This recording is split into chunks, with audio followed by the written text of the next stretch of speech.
நாம வாக்கு செலுத்திட்டு தான் வரோம், ஓட்டு போட்டுட்டு தான் வரோம். அடிப்படை தேவையை கூட பூர்த்தி செய்ய மனம் இல்லாதவர்களுக்கு நாம ஓட்டு போட்டுட்டு இருக்கோம். தமிழகத்துல பெரும்பான்மையான சமூகம் சொல்லக்கூடிய வன்னியர்கள், பறையர் சமூக மக்கள், இவர்களை எல்லாம் அதிமுகவும் திமுகவும் கூட்டணி என்கிற பெயரிலே அவர்களை வைத்துக் கொண்டு அவர்களை சட்டமன்ற உறுப்பினர் ஆக்குறாங்க, பாராளுமன்ற உறுப்பினர் ஆக்குறாங்க, உள்ளாட்சி பிரதிநிதியாகவும் ஆக்குறாங்க.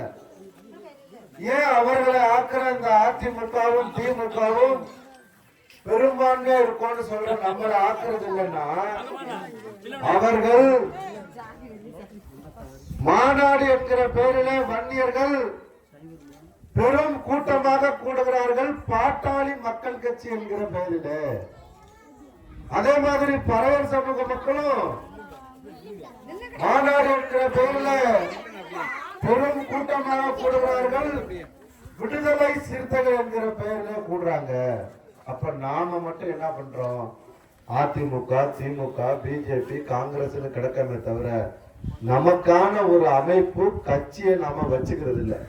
அதனாலதான் அதிமுகவும் திமுகவும் பிஜேபியும் காங்கிரஸும் நம்மளை பார்த்து பயப்படாததுக்கு காரணம் என்னன்னா, இவர்கள்ட்ட ஒரு அமைப்பு கிடையாது.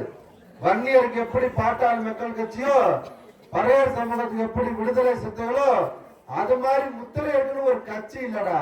இவனை எதுக்கு மதிக்கணும்? இத மாத்துறதுக்காக தான் தமிழ்நாடு முழுக்க வீர முத்தரையர் முன்னேற்ற சங்கமா இந்த மக்களை அடையாளப்படுத்தினேன். உங்க ஊருக்கு வர வழியில ஒரு போர்டு, என்னுடைய படம், பேரரசருடைய படம்.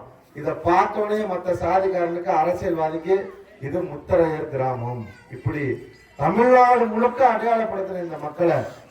அடுத்து இந்த மக்கள்கிட்ட எவனாவது பிரச்சனை பண்ணான்னு சொன்னா உடனடியா களத்துல நிக்கிற தம்பிகளை உருவாக்குனேன், பாதுகாப்பை உறுதி செஞ்சேன்.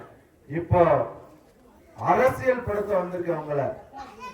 ஏன் தம்பிங்களும் பஞ்சாயத்து தலைவரா, கவுன்சிலரா, வார்டு மெம்பரா, சட்டமன்ற உறுப்பினரா, பாராளுமன்ற உறுப்பினரா உருவாக்குறதுக்காக தான் இந்த 5000 கிராமத்துக்கு நேரடியா போறேன்.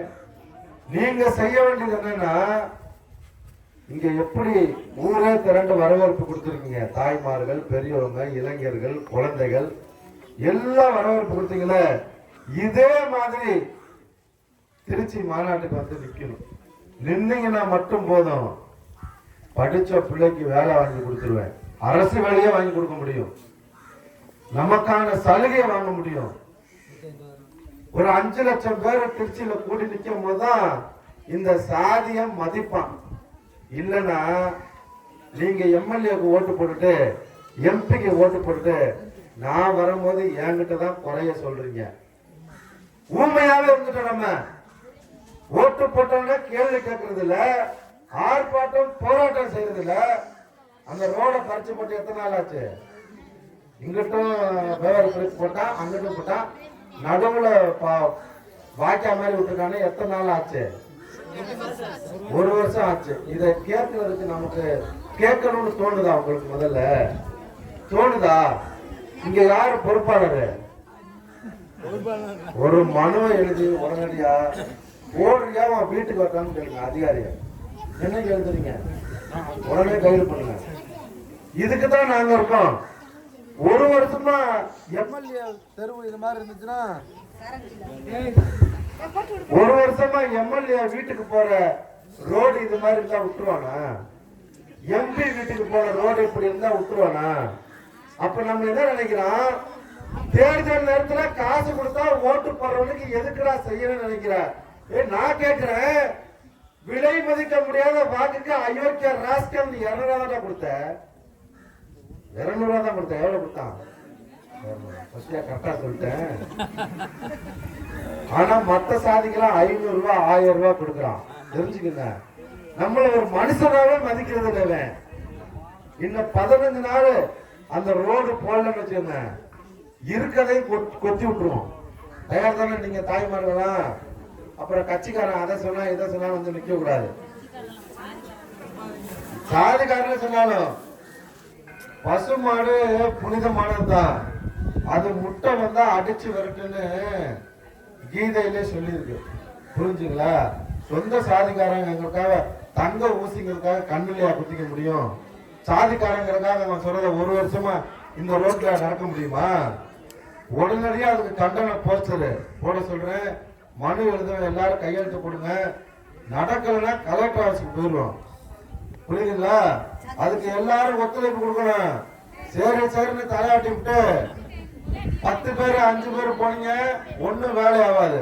அதனால இந்த மாதிரி எல்லாம் பண்றவனெல்லாம் கேட்கறதுக்கு ஒரு கட்சி தேவை. அதை நடத்துகிற மாநாடு தான் ஜனவரி 25 ஞாயிற்றுக்கிழமை முத்தரையர்களின் அரசியல் அதிகார மீட்பு மாநாடு. அந்த மாநாட்டுக்கு வாங்க. எல்லாத்தையும் மாற்ற முடியும், எல்லாத்தையும் மாற்ற முடியும். இப்ப நாங்க வந்தோடனே தண்ணி டாங்கி வேற உடையுதுன்னா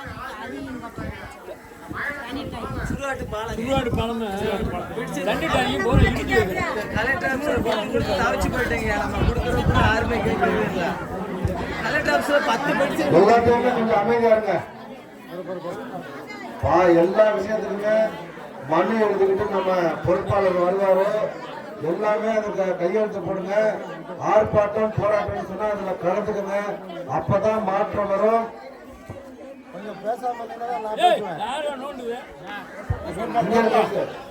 அதனால இந்த மாநாடு முடியறதுக்குள்ள எல்லாத்தையும் மாத்திடுவேன்.